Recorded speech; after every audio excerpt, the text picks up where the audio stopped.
And right now, it is time to bring in our friends from up north. That is in Berkshire County. The folks that own, operate, run, work, do everything, just about everything at the BerkshireEdge.com, the BerkshireEdge.com. We welcome in and say good morning to Dave and Marcy. Good morning. Good morning. Good morning. Hey, we're going to start this off. I'm going to credit you folks in South County. I always liked I don't know much about this guy, but I always loved his name, William Smitty Pignatelli. Oh, yeah. Smitty? I just love his name, and it sounds like a politician from the '60s. But what's He isn't. He is. No, he is. His dad was a selectman in Lenox, from Lenox, and his dad, John Pignatelli, who I knew before I met Smitty, actually, was also a selectman in Lenox, and so his son followed in his footsteps, but also then got to be elected to the state legislature, where he's been for many years. Well, what I like about this is that he has done something and organized something that I'm amazed hasn't been organized elsewhere, and that is he's come up with the idea for these a wave parade for the veterans. And Oh yeah, and it sounds so simple. Like I can't believe all the other towns didn't do this. I guess last I knew, Lenox, Lee, Stockbridge, and Sheffield and West Stockbridge are going to have these wave parades. What a great way to do it! Socially distancing, with people standing on the sides with their masks on, and you drive by and wave. And wave, at the veterans. What a great idea! So So congratulations. the veterans stand and the people drive by. No, that's good. Did we have this in the Edge? The veterans sit in the cars. Yeah, the veterans ride by in the cars, and people have been having these birthday parades, these anniversary parades, where people drive by their houses and wave at them, right? Yes, Well, right. this time the veterans are going to be in the cars. They drive by, you wave at them. The veterans will be in the car, Yeah, right. we wave at them. Yeah. But we have to stay 6 feet apart. Huh? Oh yeah. How Well, is that different from a parade? very different because they're going to have a special routes. And so what we found out in Connecticut, we've done these, and it's really worked out extremely well. Most people gather at friends' houses if they're along the parade route, and they're 6 feet apart. And there's clusters of people as you go along, all 6 feet apart. It really is a nice way to honor the veterans. Anyways, I wanted to congratulate them. I just think it's a nice idea, way to honor the veterans. So. Well, anyways. Okay. All right. Well, let's start. We do it. Where are we doing that? I mean, I know thank that. you for telling me. I know that it's from what I gathered from the press release. Get in line. Lenox, Lee, Stockbridge, Sheffield, and West Stockbridge. Oh, but not Great Barrington. Yeah, not Great Barrington. But Interesting. it just seems like a good idea to honor the veterans. But anyways, well, because we're talking about a wave parade, of course we know we're talking about CV, coronavirus.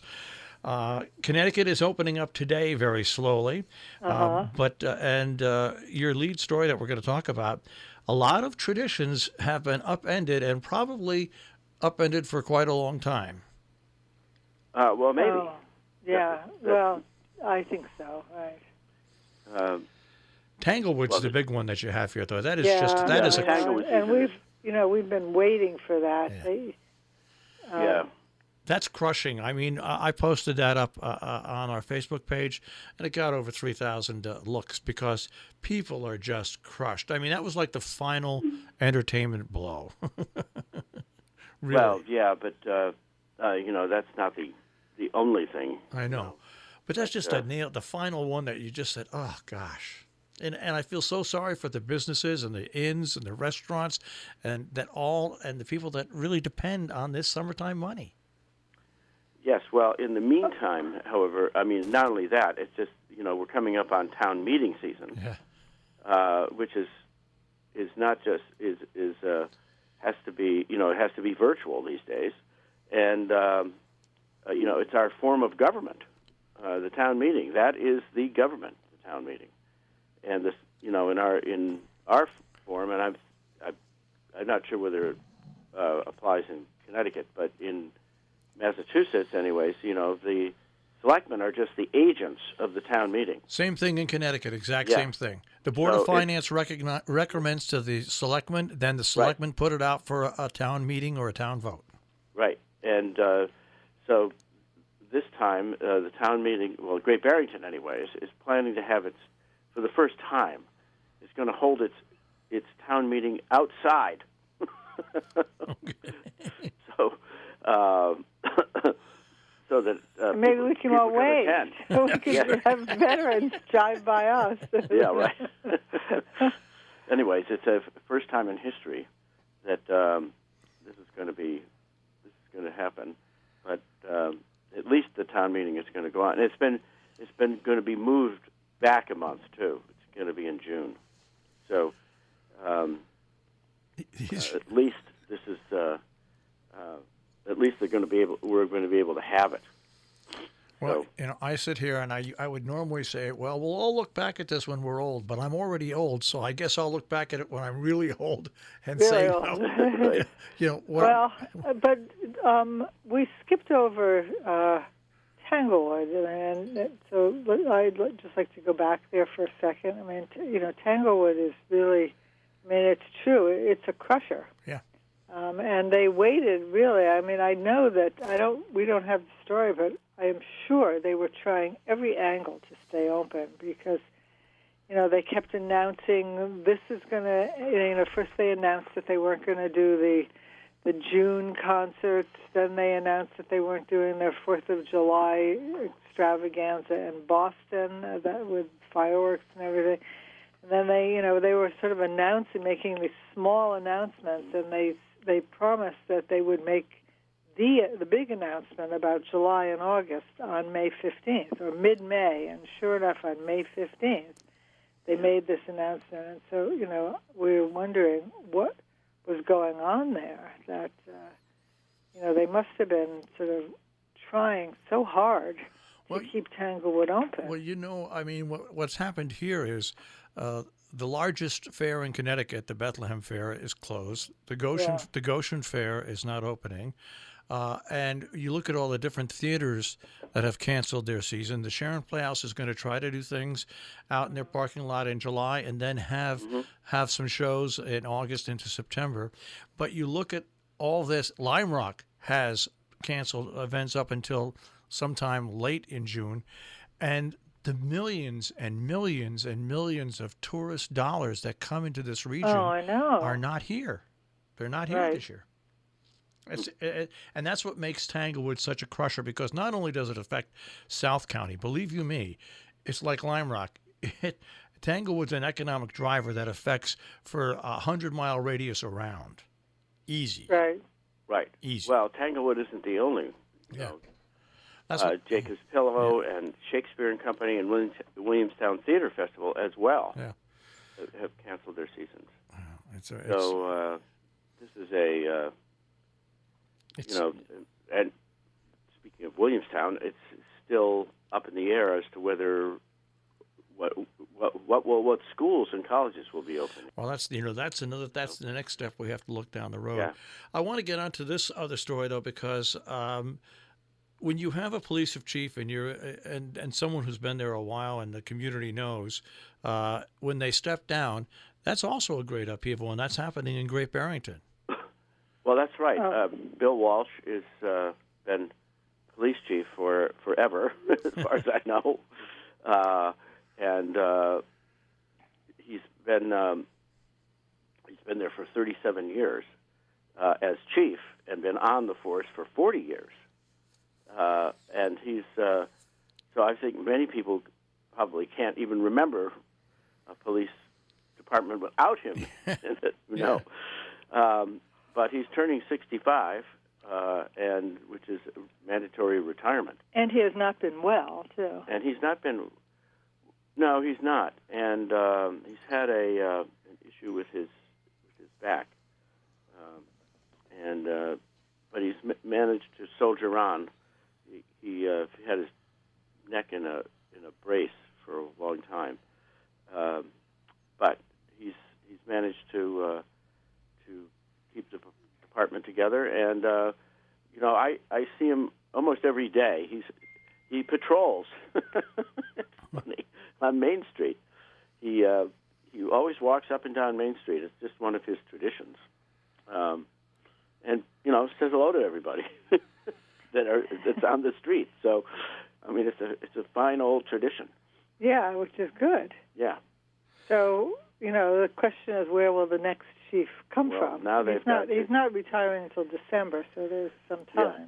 So they've got to do a search, and it looks as if they're going to, do a real formal search rather than promote somebody from within. So. Well, they can end up promoting somebody within, but I think it's Yes, always but a smart. I think it's always smart to do that search and comb and see what candidates are out there, and that's not offensive to anybody that works in the department. That's just the way you have to do a search. Yeah. Otherwise, the federal government will come down on you like a ton of bricks.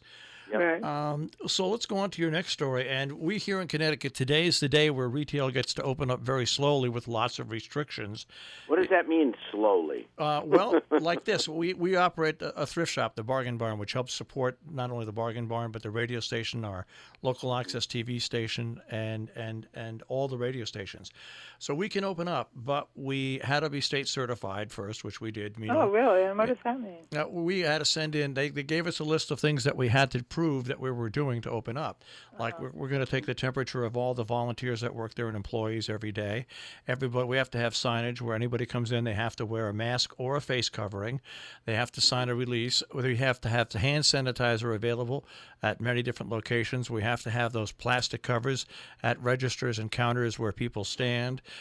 We can't take donations right away. We have to be very careful how many donations we take in.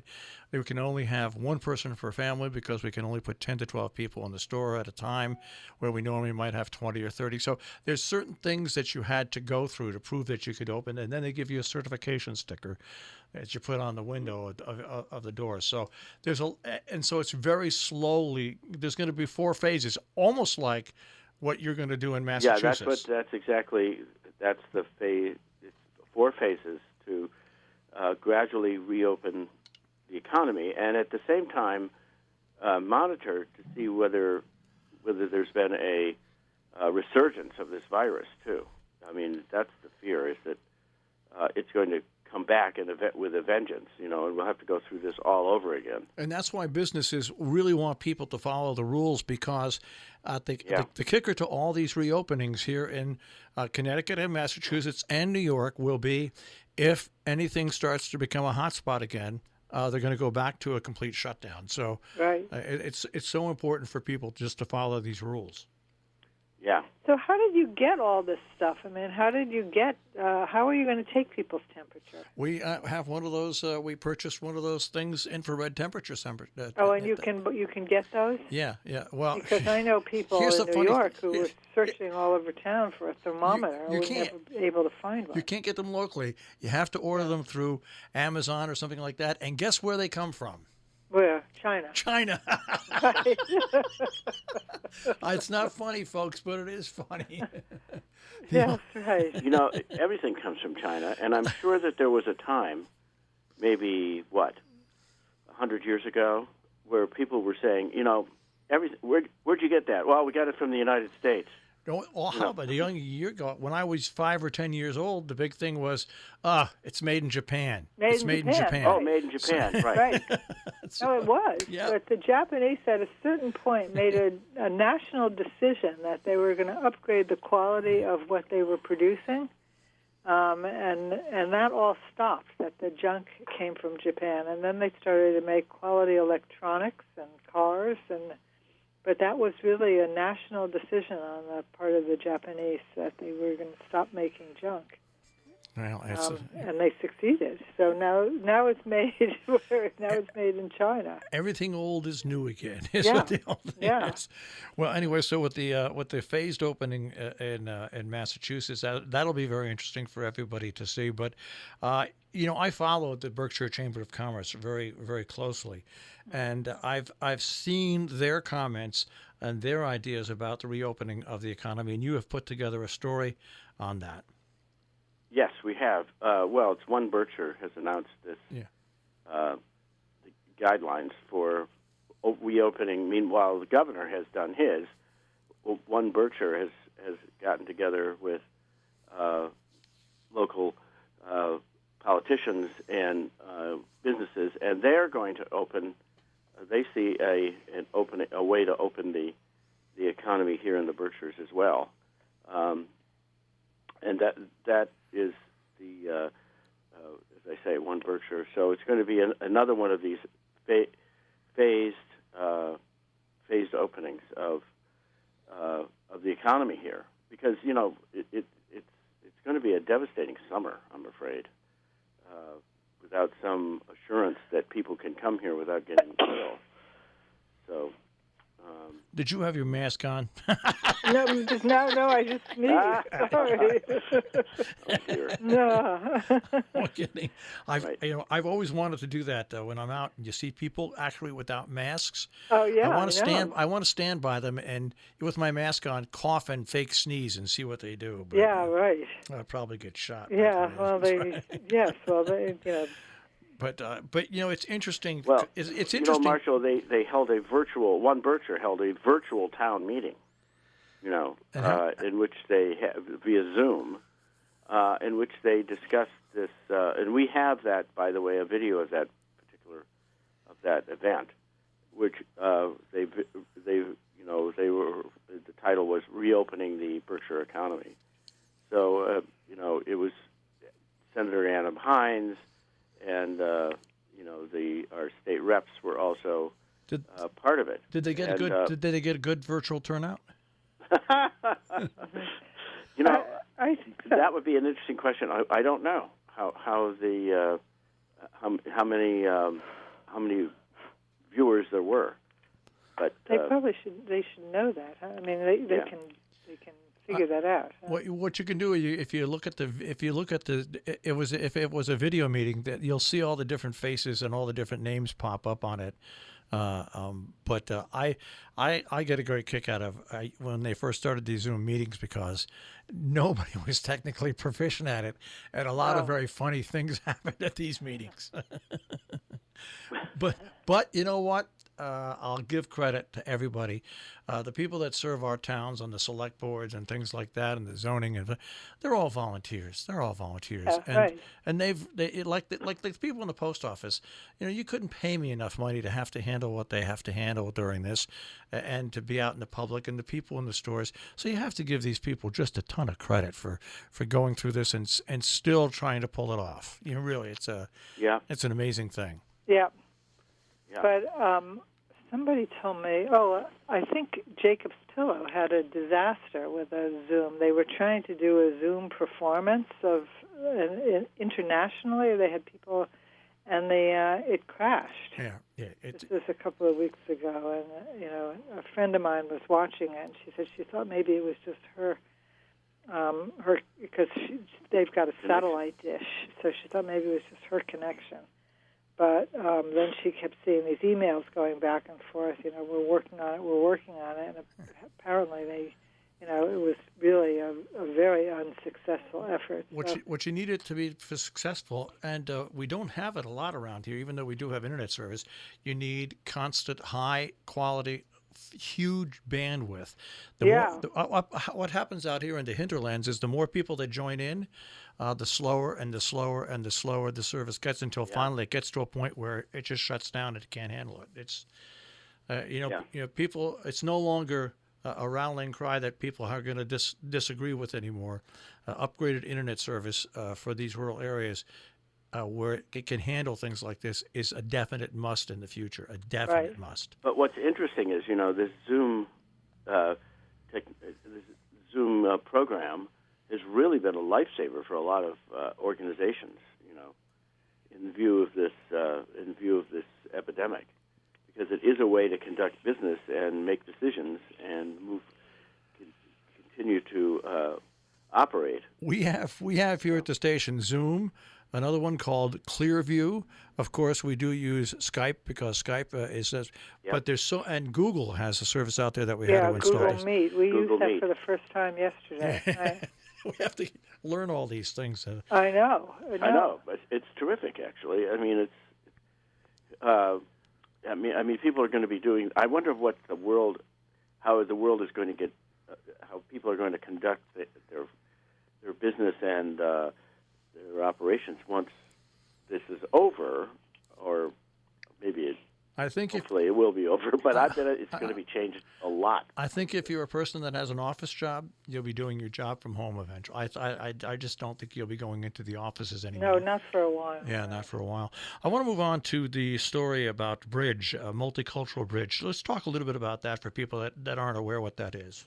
Oh, a multicultural bridge is an organization it's led by a woman named Van Sant. Gwen Van Sant is, and it brings together people of diverse cultural and racial backgrounds, and it's been a real effort to bring, as I say, these different constituencies of our community together, and she goes in. She has an office in the school system, in which she teaches multicultural curriculum. She also works at Simon's Rock. She works at Simon's Rock. I mean, she's everywhere. Gwen is, and so they're having some virtual talks that they've scheduled on how this particular pandemic is affecting those groups in society that are at some disadvantage. So it's going to be pretty interesting. She's good for her for getting this together, and we have there right on our front, right embedded in the story is their schedule for all of their virtual, seminars and programs. So it's you can sign up.